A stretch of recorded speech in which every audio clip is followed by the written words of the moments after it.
Sandro Romero Rey, escritor y director de teatro, probablemente una de las caras más conocidas de la crítica cinematográfica en Colombia. Esto por haber vivido y haber escrito acerca de un movimiento tan importante como Caliwood. Yo debería ser quien entreviste a un personaje como estos, pero bueno, se lo voy a dejar a ese par de remedos de ya ni me acuerdo quién. Esta es nuestra sección Calibre 35. Hola, otra vez nos volvemos a ver, nos vuelven a ver. Estamos acá con Sandro Romero Rey.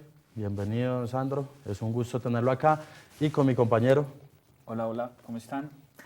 Sandro, esta conversación yo quisiera iniciarla de pronto con un tema que me surge y es, Sandro siempre es mucho de los Rolling Stones, ¿no? Como que les oyan los Rolling Stones. ¿Por qué no los Beatles? ¿O por qué más los Rolling Stones que los Beatles? No, yo no tengo preferencias particulares con la música. Lo que pasa es que mis gustos han sido muy amplios y los Rolling Stones llegaron por casualidad de mi vida y se quedaron, pero a mí me gustan mucho los Beatles y no tengo ese tipo de fanatismos. Okay. Y además que ya con el tiempo los Rolling Stones se volvieron también en una conexión audiovisual, se convirtieron en una convención, un compromiso con el cine también, porque los Rolling Stones existen en mí y creo que existen en mi generación gracias al cine o al audiovisual en general. Justamente por ese lado, nosotros estábamos hablando y pensamos que esta generación de ustedes que hizo cine y que ha hecho literatura y que ha hecho muchas cosas, está muy influenciada por la música. Queremos saber cómo esa melomanía de Cali de los 70, cómo se ve en la obra de ustedes. Pues ahí pasaron una serie de coincidencias que son muy extrañas y muy curiosas, ¿no? Porque en el sentido estricto, estos amigos que están aquí, Luis Ospina, Andrés Caicedo y Carlos Mayolo, pertenecen a una generación anterior a la mía, pues en la medida en que el menor de todos era Andrés, que se suicidó en el año 77, yo en el 77 tenía 18 años y él tenía 25, bro. Luis Ospina, que se acaba de morir, nació en el 49, yo nací en el 59, es decir, había 10 años y con Mayolo pues mucho más. Y yo los conocí a ellos por el Cineclub de Cali, que yo era una adolescente que iba al Cineclub, pero me hice amigo de ellos cuando realmente comenzaron a hacer sus largometrajes.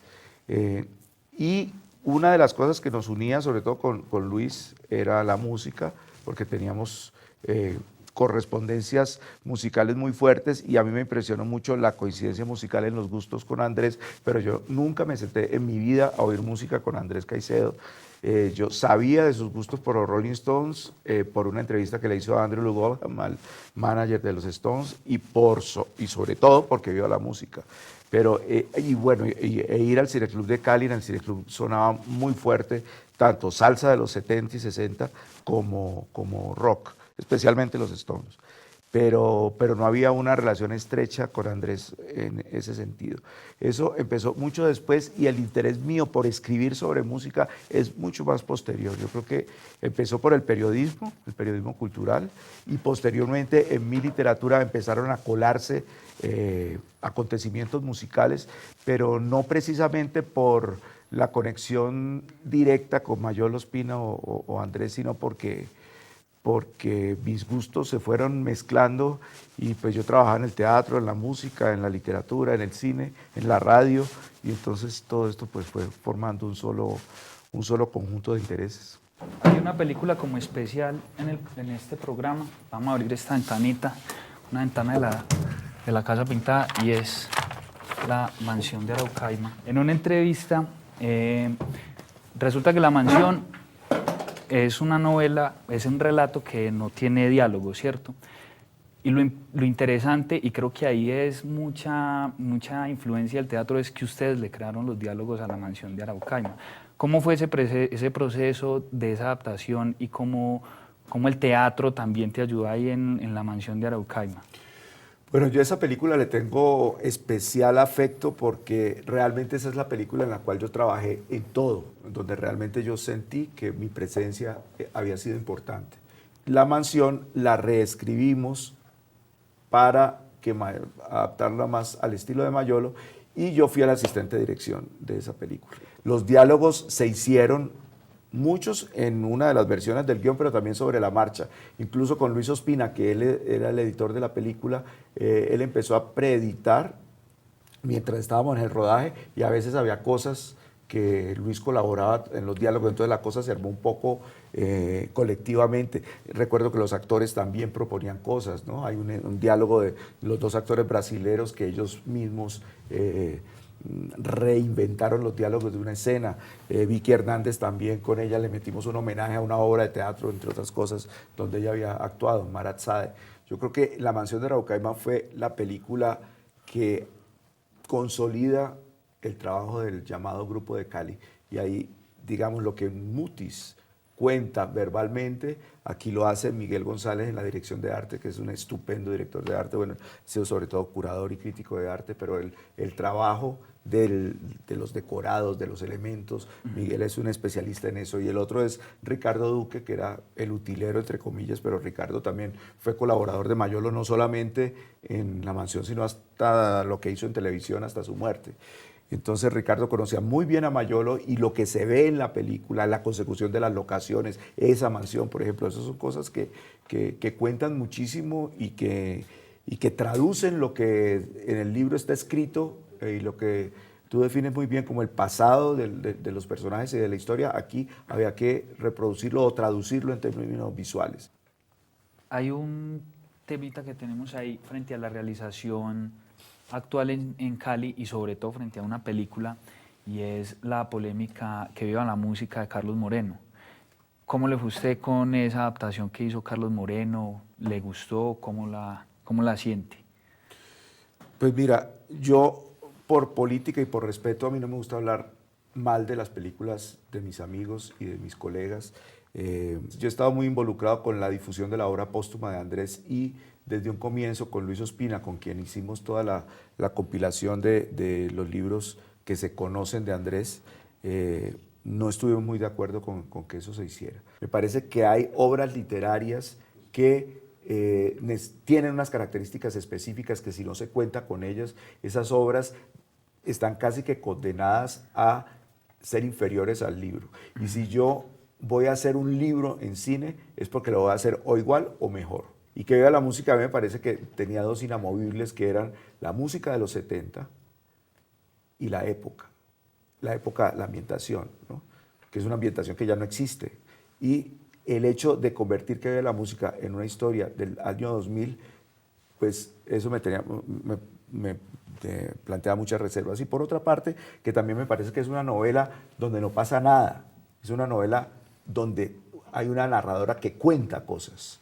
Y lo importante de esa novela, lo genial de esa novela, es que es una novela casi cantada. Este tipo de obras, pues, yo digo, pues uno debería, por mínima estrategia, no apoyarse en el nombre, sino decir que es una versión libre, cambiar el nombre, no sé, porque finalmente no termina siendo lo mismo, ¿no? Termina siendo una cosa muy distinta y no me parece que sea lo mejor. Pero bueno, eso tiene que ver con esa eterna disputa entre el cine y la literatura que a veces le lleva a uno a muchas sorpresas inesperadas, ¿no? Y esa vaina que dices un apuntecito ahí, esa vaina que dices de las adaptaciones y de que en la escritura hay ciertos elementos que tienen que haber en la cinematografía, es muy cambiante, ¿no? Porque eso depende de la novela y del escrito. Con Andrés era la música y los 70, pero con otra obra pueden ser otros elementos. No hay unos elementos básicos como para adaptar algo, sino que es estar inmerso en la obra casi. Sí, pero el gran problema es que no hay una regla universal para decir eso, ¿no? Uno no puede decir, de una gran novela siempre saldrá una mala película, porque eso no es así. Ni tampoco la otra frase de que de las novelas menores salen grandes películas muchas veces. Tampoco es una regla general obligatoria. Para mí, por ejemplo, el proceso de Orson Welles, que es un director norteamericano, con una novela de Kafka, que era un autor checo. Me parece que la novela es una obra maestra y la película es magistral. O el Blow Up de Antonioni, que es un relato de Cortázar, que no tiene nada que ver, ni se hablaron el uno con el otro, y ambas me parece que son obras extraordinarias. Pero también depende de quién es el director y qué es lo que quiere el director. Porque es que a mí lo que me molesta un poco es cuando uno dice, bueno, aprovechemos que esta novela funciona como libro comercialmente hablando y entonces peguémonos aquí para sacar una película con la cual nosotros tenemos garantizado el público lector, y no siempre es así, ¿no? Cada obra impone sus propias reglas, y si yo decido adaptar una novela, ya no es la novela desaparece. La película tiene que funcionar como un universo autónomo, y si no funciona, pues las razones no son por el libro, sino por la forma como yo quise adaptar. Y de pronto ahí, para no hablar mal de ciertas adaptaciones, sino preguntar puntualmente, ¿cuáles adaptaciones en el cine colombiano sí cree que están bien? O no adaptaciones, sino que de pronto vengan de algo más literario, como los guiones de Gabriel García Márquez, o adaptaciones como Cóndores no entierran todos los días, por ejemplo, que es una buena obra. ¿Qué adaptaciones considera que están bien? Yo diría que Cóndores no entierran todos los días fue una película importante para su época.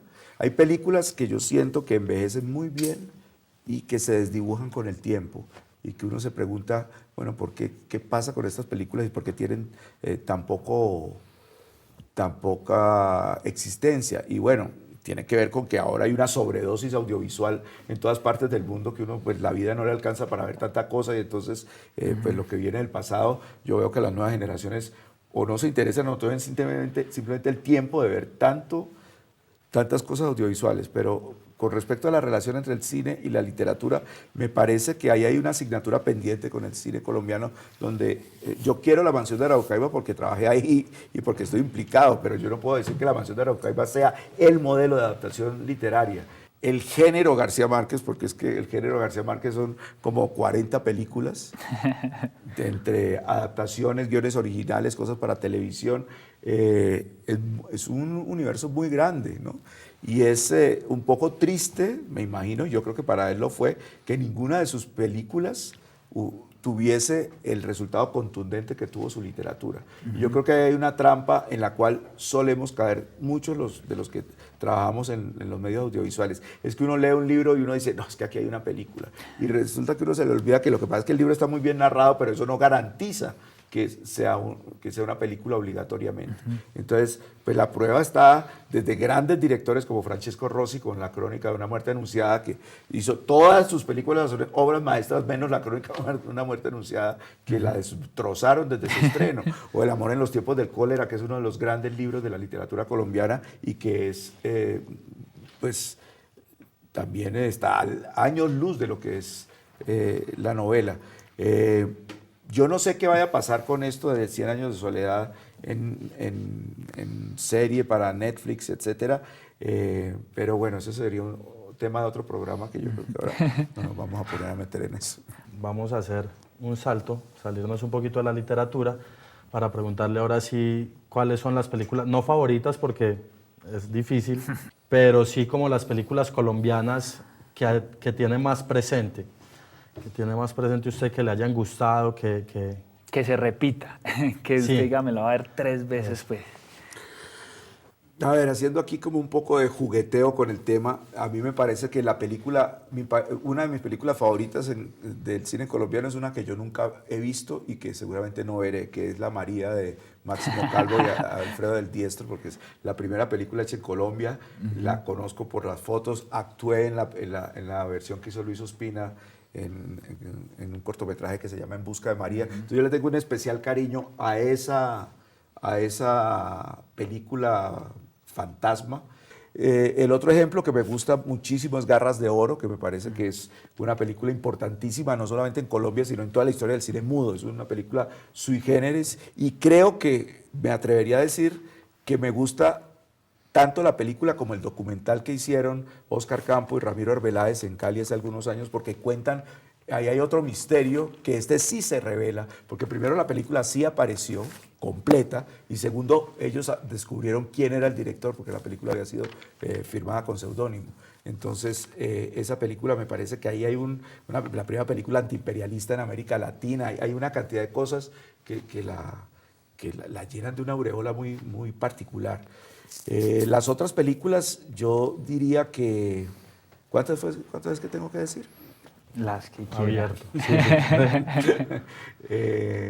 Pero bueno, todo comenzó por el film, me parece que ahí yo empaqueto como 50 películas en una, entonces creo que ese es el título más representativo del cine que se hace en mi región, o que se hizo. Le tengo un especial cariño a una película como La gente de la Universal, de Felipe Aljure. Y admiro muchísimo a Víctor Gaviria, pero quizás la película que me parece que es su obra maestra, a pesar de que ha sido tan problemática en términos morales y en términos de su crudeza, pero creo que La mujer del animal es una película contundente y uno de los grandes títulos del cine colombiano de los últimos años. Leímos cuando estábamos investigando que su tesis de la maestría, si no estoy mal, fue maestría, es sobre adaptaciones de cine, en el cine, de literatura griega, de mitología griega. De pronto, en Colombia ha visto buenas adaptaciones o ha estudiado un poco adaptaciones, sea en teatro o en cine, porque en cine yo tengo una en la cabeza y no tengo más, no sé si hay más. Alcalde. Edipo, sí, es lo único que tengo. Yo hice mi tesis de maestría, que la hice ya hace muchos años en París, en los 90, era sobre las adaptaciones de la tragedia griega al cine. Bueno, es un tema larguísimo y que tiene que ver con mis relaciones conflictivas entre el teatro y el cine. Y mi tesis de doctorado, que yo terminé mi doctorado en el 2014 en la Universidad de Barcelona, es un mamotreto sobre la tragedia griega en Colombia. Y el primer capítulo que escribí fue sobre Edipo Alcalde, sobre la película ya terminada. No es el primer capítulo del libro, pero sí simbólicamente quería seguir, como continuar el tema que venía trabajando desde el máster, y entonces pues esa reflexión tiene mucho que ver con lo que estábamos hablando hace un rato sobre la relación de García Márquez con otras disciplinas del arte. Y Edipo Alcalde, fíjate, es una película hecha especialmente para el cine, no viene de la literatura, bueno, viene de Sófocles, pero precisamente ese diálogo entre la Grecia antigua y la Colombia de los finales del siglo XX, ahí pues como que la cosa se le volvió un problema serio tanto a Jorialí como a García Márquez. Pero bueno, es un poco una reflexión sobre eso, de cómo el mundo antiguo dialoga con el presente. Le agradecemos a Sandro por esta entrevista, a todo nuestro equipo, siempre es un gusto. Y le recordamos, como siempre, ver cine colombiano. Por favor, pues, para que podamos criticarlo o alabarlo, lo que queramos, veamos cine colombiano, consumamos lo nuestro y ahí sí nos sentamos a hablar a ver qué es lo que le gusta y no le gusta del cine. Esto fue Calibre 35 con Sandro y sí al cine colombiano. Por favor, hombre.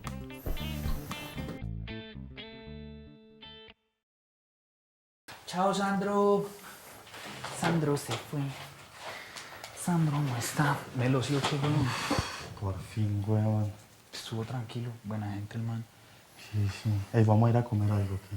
Pero hay que desmontar, güey. Y pasó nuestra producción. No está. Hágale, sigamos con esto. Marica, sí pilló esta película de Desobediencia. Eso, tírese la producción. Desobediencia. O cómo entrenar gallos de pelea. ¿De quién es esa? De Juan Pablo Ortiz, güey. Ah, ese no es el pastuso. Epa, justo Uy, eso. marica, sí, sí estaba viendo. Se Que sí ve me buena. pasto. Rara, pero aguanta. Hay que pillarla, hay que pillarla. Y la otra que salió en estos días es la de Amigo de Nadie, weón. Ah, ¿Sí has la de visto? Paisa. Epa, la de Restrepo. La de Luis Alberto Restrepo, sí. Otra sí. peliculita de Restrepo, aguanta verla. Y con musiquita bajo tierra, solo el pobre. Hay que Imagínese. pillarla. Aguanta más aún. Ay, qué pereza tener que recoger todo esto nosotros, Yo le dije que invitara a más gente, marico, usted no quiso. Ah, pero ¿y qué? ¿Usted les va a dar comida o qué? Y es que les dio mucha comida a los que había. ¿Cómo apaga esta tecnología? ¿Sabes quién estuvo en Italia, huevón? ¿Quién? Nicolás Rincón. El de Tantas Almas, estuvo con Tantas Almas en Italia. Ese es el documentalista. El documentalista. Selección oficial de la 14. ¿Dónde apaga esto? Selección oficial de la 14ª fiesta del cine de Roma, huevón. Se lo llevaron a pasear, ¿ah? Hay que pillarla. Pero nosotros también tenemos festivales, weón. ¿Vamos a ir al de Fusa o qué? ¿Cuándo es? Ya la 6ª edición, desde el 26 de diciembre. Aguanta. Y este es aguanta, año aguanta. cine femenino y cine de niños full, weón. Mera agenda. Uf, No conseguimos quien nos lleve. hay que armar parchecitos, no. Nos vamos a ir solos, no aguanta. Breve. Apagar acá. Bueno, ¿sabes qué estaba pensando? Que creo que esta camisa me va a ver gordo. Yo Es creo Fran que estás Ramírez. gordo. Yo creo que No, estás gordo. yo digo que es Fran Ramírez. Aprenda, el que me va a hacer hermano. gordo. Dieta. ¡Ey, apaguen allá!